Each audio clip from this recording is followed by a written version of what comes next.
Afternoon, everyone. Carm Capriato, Aftermarket Weekly Live. It's noon East Coast time, and we always do that here right now. Uh, I'm excited about today's show because I have two really great guests. I have, of course, super guest Vin Waterhouse, who's going to join us, and then we're going to go out to Park City, Texas, and you're going to see one of the best tours we've ever done on the show. Hey, welcome everyone, and we are live from the Dorman OE Fix studio in one of the Aftermarket's most unique live broadcasts. And you do know that we repurposed this as a video this afternoon on our website, and you'll hear the podcast later in the week, so you can take the show with you, absolutely anytime you'd like. And I want to thank my friend Vin Waterhouse for being with me today. Hello, Vin. Hello, Carm. Good to see you. You know, I don't want to tell everyone the story of how far back we go, but I think you may have taught me how to drink red wine really well back in the day. I think that was one of the requirements to be in the aftermarket. I'm sorry. That is just so good. Hey, we're here to have some fun. So hopefully you're joining us. And if you're in, by the way, yes, Vin, here's a little podography. You know, you've heard of filmographies. Here's a podography. How about this episode? If you're say new to the show and you really never went back into the archives and listened, Vin did a fabulous show. You should have the highest payroll in town. It was episode 427 and did a great show, intensive labor rates and financial benchmarks. And then he was on my Thanksgiving broadcast in 2019. So thank you and we've done a lot of other things together on private sites and stuff. So, but thank you so much for your contributions to the show. Today's agenda, we're going to talk a little bit about what Vin is going to term and classify stress reduction in the shop.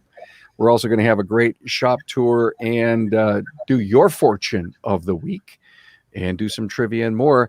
Where we're going out, everyone, I want you to get super excited about this place. We're going to see and visit Autoscope European in Park City, Texas. Narcís Mavelian is going to give us a tour of his great, unbelievable family business. Can't wait for that. And as I said just a moment ago, Aftermarket Weekly is now a podcast. You can take it with you while you're mobile. I have to tell you something, Carm, how do you take a virtual shop tour and make it audio? Well, it's cool. It works. It's neat. And if you enjoy what you hear, you may just go out and then watch the video. We do a trivia each and every week. Vin, I want to ask you, don't tell me if you think you know, but cars were once seen as the greenest form of transportation. True or false? True or false? This is just a really cool answer, by the way. You probably will all get this, but I think you may be surprised. You may be surprised about what I found out about the answer. Again, if you're with social media with us, thank you so much. Give us a like, say hello to us, tell us the city you're in, and share this. It's always great to be with you, my fellow automotive aftermarket peers. And again, I always thank so much Dorman for their participation in bringing you the podcast each and every week. Dorman products are continuously pursuing innovations and solutions to help the aftermarket take share from the OE. Now, one great example of this innovative spirit is Dorman's Electronic Power Steering Rack, or EPAS. Dorman has spent over 3 years developing this complex technology, and they've rigorously tested it at Ford's original testing location for the same F-150 rack. The best part is not about availability or anything like that, although it was previously dealer only. A free calibration tool is provided, and when plugged into the OBD2 port, bam, it's calibrated. The rack is ready to go, no need for flashing or bringing the vehicle to the dealer to calibrate. The steering rack and pinion is now an in and out job, thanks to Dorman. Hey, want to really go under the hood? We'll take the Dorman virtual tour on the web at dormanproducts.com/tour. Hey, thanks, Dorman. Every couple of weeks, we're going to feature a really cool, neat new product, and I just appreciate you supporting Dorman as they are bringing this show to you. Coming up on the Academy this Friday, everyone, retirement plans and profit sharing. This is going to be a really cool show because I've got a taste of it, and it's really about doing things that are right as far as a retirement program for your people, and also considering what profit sharing could mean, not only to you as an owner, but to your team and your benefit package. Well, Vin, it's been a bit, maybe a few months. Hopefully, COVID has treated you well. But thank you so much for bringing your incredible wisdom here to the show. We're gonna talk about, I guess, what I've classified this as a shrewd advantage, and you say, hey, I think if we get a little bit more organized, we can run a more efficient operation. Yeah, that's kind of, my experience in doing classes for over 20 years for NAPA and over 30 years for the industry. I've met, fortunately, thousands of shop owners, and everyone I see, or when they get in trouble, they just don't know what to do. Their business overwhelms them sometimes. And from that, I've learned that my opinion, the most dangerous business to own and operate is a rapidly growing small one. And be careful if you get what you wish for. As an example, if you're doing $400,000 a year and your business doubles to $800,000 or any other number, there's still only one of you. So if you don't have structure and artificial tools set in place, you spin out of control and you don't know where to go. I see a lot of people, like they say, Vin, if you just tell me what to do, they would do it. If you said, dig a trench a foot wide, a foot deep, and 100 yards long, they'd say, hand me the shovel. So it's not a lack of desire or energy or will or skill. It's just overwhelming. So what we do a little exercise. And to find out if you want to get organized, you got to find out what you do. And most people don't know what we do all day because other than respond. So over the course of years, I've put together a list of 66 of the most repetitive activities that shops do. Wow. Not in any order. Do you want me to put this up? Oh, we can put up the 15, if you will. Yeah. Do you mind? All right, great. I'll put up the 15 for you right now. There you go. Okay, great. Now, of the 15 top most repetitive activities, you'd be amazed that it requires 2 or 3 people just to do that. Now, if there are only 66 activities that shops do, and there's more than that, I have a list of the top 66.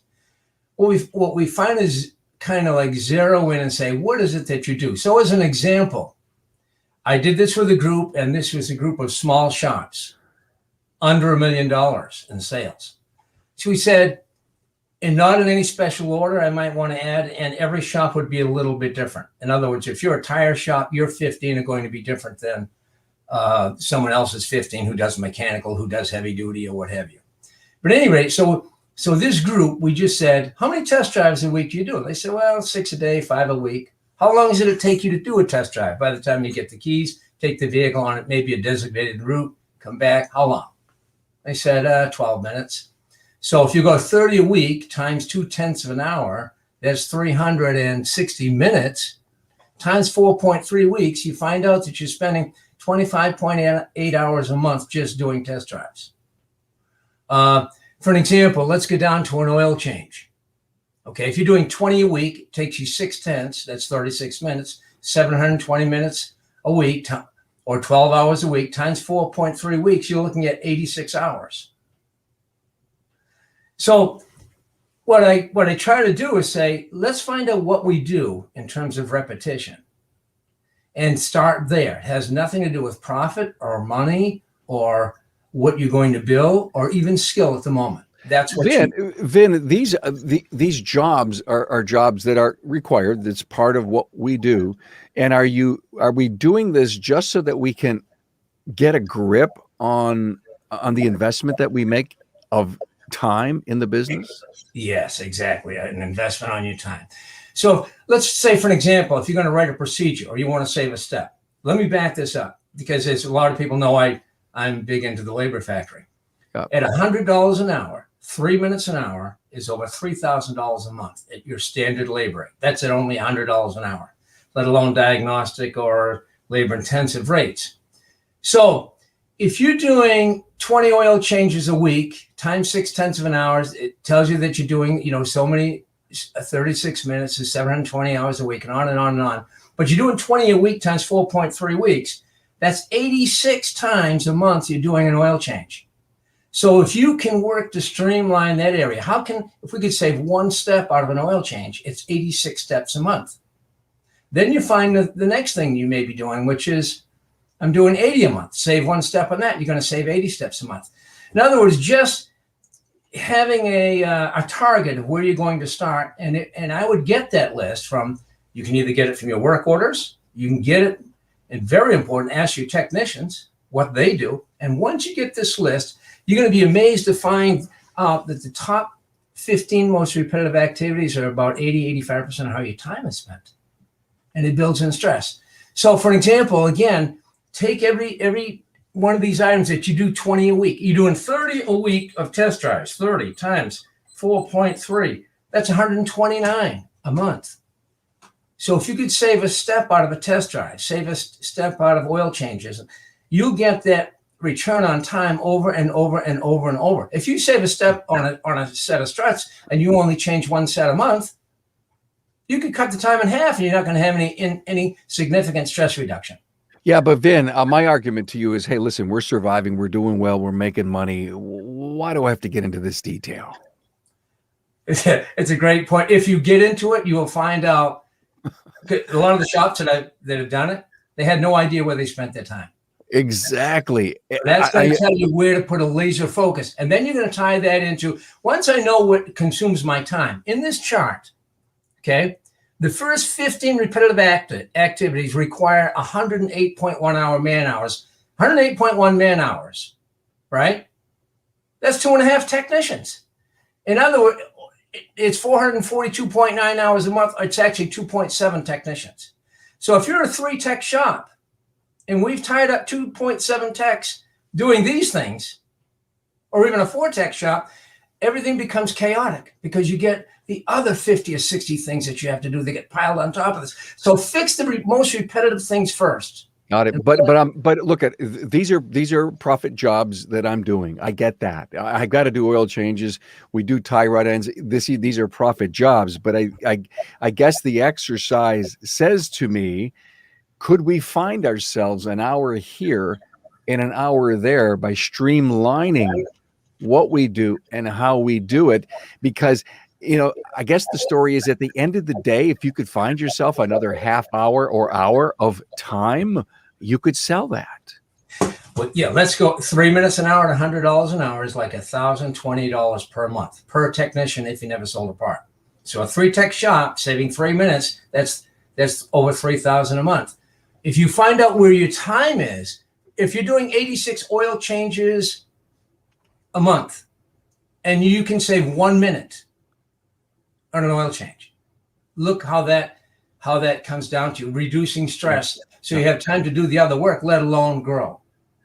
I love it. Go ahead. Thank you. We've done shows on lean, and even when you look at the fact that the battery charger's here, the ladder's over here, the scan tool's over here, there are ways, by looking inside of your repetitive tasks, just like you say, to shave all kinds of time. Right. Lean is a great, great book. It's a great tool. If anybody hasn't read it, I recommend they do. And this would be like a version of lean, if you will. It's a good point. I'm going to find the 15 most repetitive activities. It requires 2.7 techs a week to do that based on that time, and save a step out of each one of those categories. Start with the people who do it. Ask how they can save a step.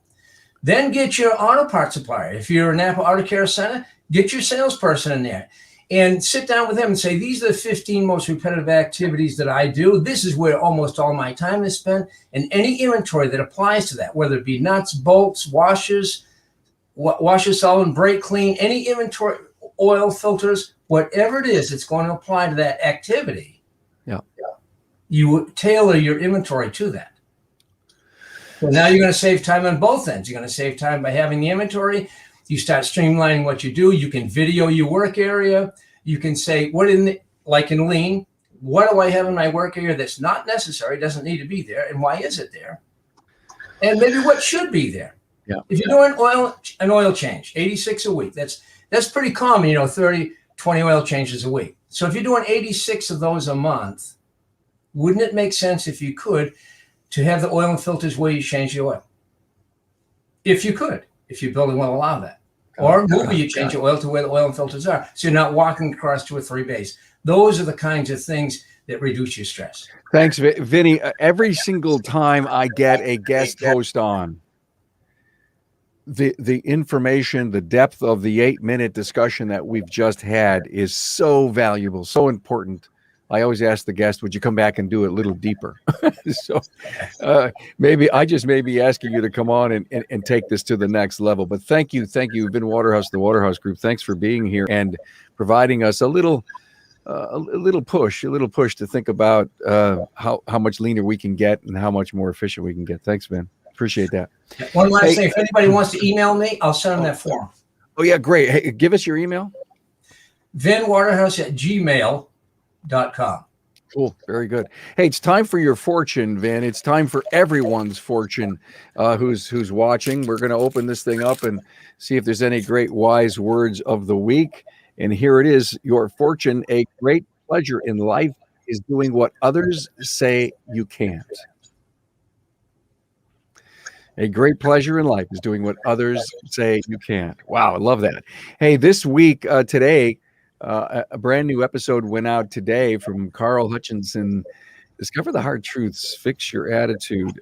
Let me tell you, if you listen to this podcast, and I know you will, be prepared for one of the most transparent and honest discussions about change ever.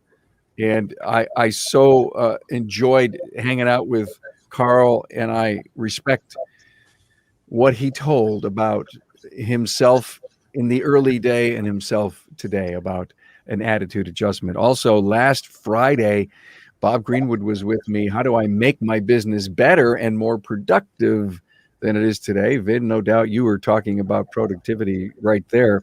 And that is Bob has 22 questions that he asks of his clients and of the industry. And all we had time for is we covered 5 of those questions. So thanks, Bob, for being here. You know what, everyone? It is time.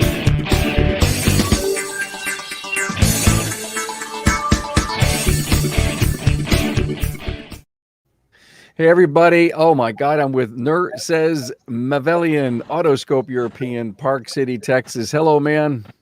Hi there. So as I said, everyone, you're in for a huge treat. You're in for a huge treat. I'm going to turn it over to you, my friend. Yeah. Well, welcome. Anyway, I'm Nurse Mavelian. I want to introduce you to Autoscope. This is a family business. We started 39 years ago out of a gas station, a 3-bay gas station. And this is our newest facility. I'm sorry, I couldn't hear you. Let me go inside a little bit. That's okay. Nurse says it's just wonderful. I mean, I think as we're looking at this, we are seeing something that looks almost like a mini dealership. Yeah, absolutely. I'm going to be very happy to show you through this thing. Can't wait to see it. Get the camera ready here for you. Yeah, he's going to flip his camera around. I had the luxury last week of seeing this, everyone, and let me just share with you all. This is going to be a really special tour. Now, European cars is your focus. That's right, with the European Car Service Center, and this is what you see as you walk in. And this is one of the seating area, and of course you've got TV on here as well, which we don't have at the moment. And we have a little bit more of a seating area right here with another TV. And we do have a simulator in here too, where somebody wants to drive and have a good time while they're Where here. did you get that? From law enforcement? Yeah, right. I'm a racer And I just want to show this off since I'm showing everything else. Oh, wow. This is Okay. This is a national championships for BMW Club. Wow. So Congrats. I used to use this as a practice before I went to a track that I wasn't familiar with, and of course it's great. It actually articulates and everything. I love Also, there's a screen up here where I don't have it on at the moment. I should have, but it tells a story about the car, the driver, and what it's done with it, of course. And here is our corridor that looks into the shop. And I wanted to see if I could kind of go outside here and come back in. Sure. Go ahead. This is where you drive into. Okay. And this is our service advisors area, where somebody would just actually park and walk in to our service advisors here. So there's two service advisors in that section. Okay. Correct. Yeah. There's room for 4. Okay. Here's our little bar, coffee. There'll be a coffee bar here. Got it. And this is a kind of a area where somebody wants to have, relax, and you could always slide the door and maybe have a meeting. So a customer, nurses, can actually use that. That's correct. That's what it's How for. nice. So How because nice. we're by the airport, so they can come in and maybe even have a meeting here before they leave. And here's our corridor down to, these are our bathrooms, which I could turn the lights on again. I don't know if you could see. Very nice. Good. Very nice. And we're walking into, this is our parts department. This is the counter, which I'll show you our parts room as well. And this is, we go into the shop at the moment. This is our shop. We have dual dynamometers that we tune cars with. After we tune them, we actually run them to see how much power they've gained. And this is our shop. Now, these lifts, Carm, were made in Germany specifically for me. They're Nussbaum lifts. With these arms were designed to accommodate very low cars, because obviously the European cars and the sports cars, they're very, very low. They sit low. So, and also they're adjustable so that you can get trucks in them too. So Nussbaum, these are the 9,000-pound lifts, and it's wide enough that you could put a car underneath. The other lifts that I looked at, you had to drive over that hump. This is a clear floor. So this is our shop. Nurses, you built this from scratch. How long ago? Yes, I built this from scratch. And of course, we hand wash every car, whatever it's in for. Look at that. Yeah, it's nice. And we even employ the air compressors, the dual Kaiser air compressors with air conditioning. It's dry. You hear them come on every now and then. How many lifts? I've got 22 bays. 22 and bays. Here's something that you don't see everywhere is in case we have some ladies that want to work in this industry, and I know there are. Of course, this is we have showers in them too, and I don't want to open the other door because I saw somebody went in. Okay.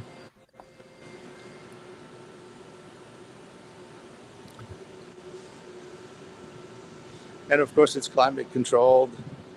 We even have the exhaust system that. It's in the ground. Up. Okay. It's in the ground. Yeah, you just flip up and you take the hose out.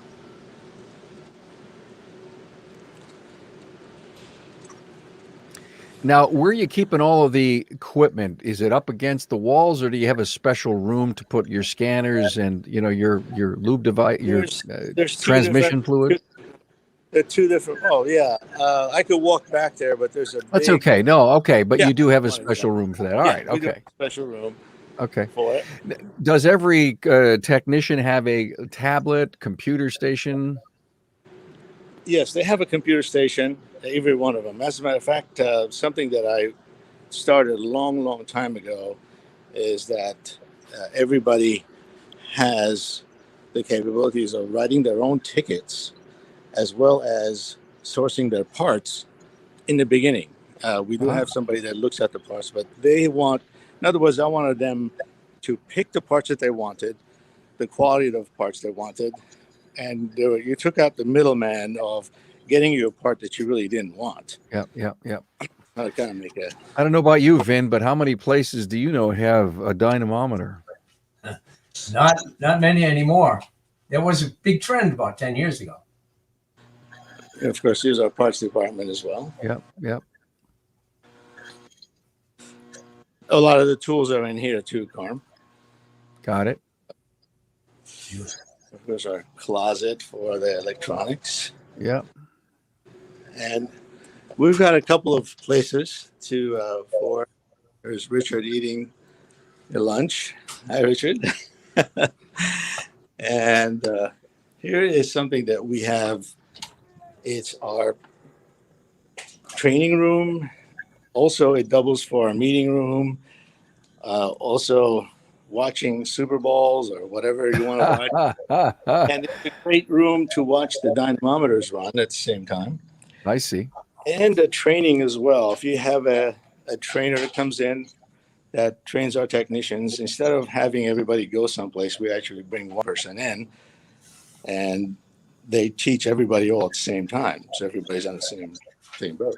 So tell me, nurses, regarding COVID and everything, have you guys been doing more virtual training, or are you bringing in a trainer specifically for a certain lesson just for your people? No, it's all virtual training at the moment. Okay. By the way, here's a picture of my dad. That's oh, great. No longer with us, unfortunately, but here's this is Patrick's office. Wow, look at there's the family. I know you have a brother and a sister involved. I do. As a matter of fact, you get to see Liz, who's the CFO, right there. Hello, Liz. How you doing? Great, Liz. And of course, here's a board that we made. Of course, this is me erasing. But what happens is we changed the story. It's just a magnetic board. It acts as a whiteboard as well as a storytelling board. That's a clever idea for marketing, everyone. Very clever idea. Right. Yeah. And of course, this is my office again. And tell our audience what the door has on it, your office door. Yes. Okay. These doors, every door is the solid wood doors, but it has 8 coats of Mercedes-Benz silver on it. So I wanted to make sure everything on this building is very, very specific. Oh, I wanted to show you something else too, where the parking for the tires, I made these so that even the lowest car, you know how they have those big bumps, they would tear up your bumper when you backed away from it. So I made sure that was very, very low, so the tire stop would keep that from happening. Just gorgeous. I mean, you think about the detail that we are seeing in here, the creativeness that we're seeing here, and I love the low bumper. Man, I'm telling you, I'm guilty for that. You know, you think you got it judged, and you get a little too closer, and then you hear the bumper scrape along the concrete berm. Genius idea. Right. Wow, nurses, I got to tell you, this was just a phenomenal interview. Continued success for your 3 locations, and love for you to hang around here with us. Flip your camera so we can add you to the stream here. And wow, just so nice. Nurses, Mavellian Autoscope, European Park City, Texas. Thanks so much. Hey, let's do the trivia. I don't know if you had a chance to think about the trivia, everyone, but it was true or false. The trivia was true or false. Cars were once seen as the greenest form of transport. And I think you probably, it has to be true. Yes, it is true. Let me tell you the behind the story here. Although the car is now seen as one of the biggest contributors to global warming, believe it or not, when it was first introduced, it was actually seen as the greenest form of transport around, all because of horse poo. Now, back in 1908, one of New York newspapers wrote that the horses used as the main form of transport in the city at the time were an economic burden, an affront to cleanliness, and a terrible tax upon human life. The solution was the motor car. In a large city, horses could produce around 133 tons of manure every day. Now, in New York City, officials calculated that the 15,000 horses in the city could produce enough poo in a year to make a pile 175 feet high and breed 16 billion flies. Ugh. So Carm, tell me, where are you going with this trivia stuff? Is it going downhill or what? No, I just thought with all the global warming stuff that we continue to talk about, this would be kind of fun. Hey, an essential episode that I would love everybody to listen to was episode 532, where I had Dave Hobbs, G. Trulia, and Mr. Orlando. And let me say this. This was just before we got shut down. This was last year we recorded this last year at Vision. And it was a great episode to hear now, knowing we are in virtual world. And so I'm going to tell you, it was so much fun to hear these guys talk amongst themselves and the cool things that go on with leader-led training, and to realize that it'll be back someday. I really do believe that. Hey, next week we're going to hang out with my friend Mitch Snyder, and of course, Misfire the Book. Mitch is going to be with us. Yeah, here it is. Mitch Snyder is going to be here as my guest, and John Greenfield from JJ's Auto Care in Jacksonville, Florida, will have a chance to check out his place. So Vinny Waterhouse, thank you so much for being here. Nurses, appreciate. Great tour, Vin. Great words of wisdom. Sure appreciate it. And anyone who would love to hang out with us, be a guest host, do their own shop tour for us, please contact me, Carm at remarkableresults.biz. Love to have you. And don't forget, all the episodes are archived on the website, and Aftermarket Weekly is now a podcast. Guys, thanks a lot. Appreciate it. Thank you. Thank you.